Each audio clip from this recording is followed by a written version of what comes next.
রাতে ঘুম না আসা আধুনিক জীবনে ক্রমেই বাড়ছে এই সমস্যা। বিশেষজ্ঞদের মতে অতিরিক্ত স্ট্রেস, দীর্ঘক্ষণ মোবাইল ব্যবহার এবং অনিয়মিত জীবনযাপনের কারণে অনিদ্রা এখন অনেক মানুষের নিত্য সঙ্গী হয়ে উঠেছে। তবে বিশেষজ্ঞরা জানাচ্ছেন কিছু সহজ অভ্যাস বদলালেই পরিস্থিতি পাল্টে যেতে পারে।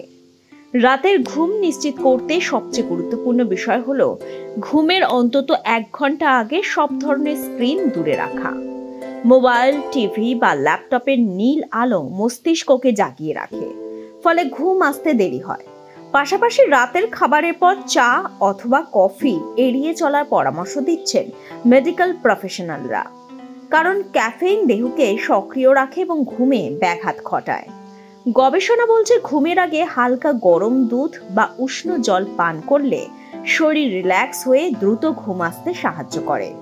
অনেকে আবার ঘুমানোর আগে গরম জলে পা ডুবিয়ে রাখলে উপকার পান।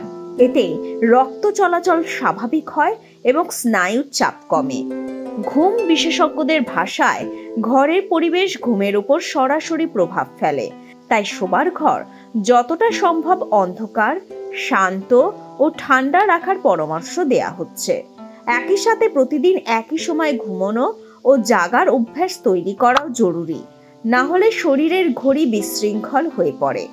বিশেষজ্ঞরা ব্রিদিং টেকনিকের কথাও গুরুত্ব দিয়ে বলছে। চোখ বন্ধ করে ধীরে ধীরে শ্বাস নেওয়া ও ছাড়ার অভ্যাস মনকে শান্ত করে ও টেনশন কমায়, যা ঘুম বাড়াতে কার্যকর। তবে সতর্ক বার্তাও দিচ্ছেন চিকিৎসকরা। বিছানায় শুয়ে ফোন চালানো, রাতে ভারী খাবার খাওয়া, ঘুমের আগে ব্যায়াম এগুলোর অভ্যাস বদলানো না গেলে স্থায়ী সমাধান পাওয়া কঠিন। জনস্বাস্থ্য বিশেষজ্ঞদের বক্তব্য, ঔষধের দিকে না তাকিয়ে প্রথমে ঘুমের সঠিক রুটিন তৈরি করুন। 21 দিন ধরে অভ্যাস বদলালে ফল হাতে কলমে পাওয়া যায়। অর্থাৎ দ্রুত ঘুম পেতে ও স্বাস্থ্যকর ঘুম বজায় রাখতে প্রয়োজন জীবনযাপন ও ঘুমের রুটিন দুটোই সঠিক রাখা। ঘুম শুধু রাতকেই ভালো করে না, পরের দিনের শুরুটাও বদলে দেয়।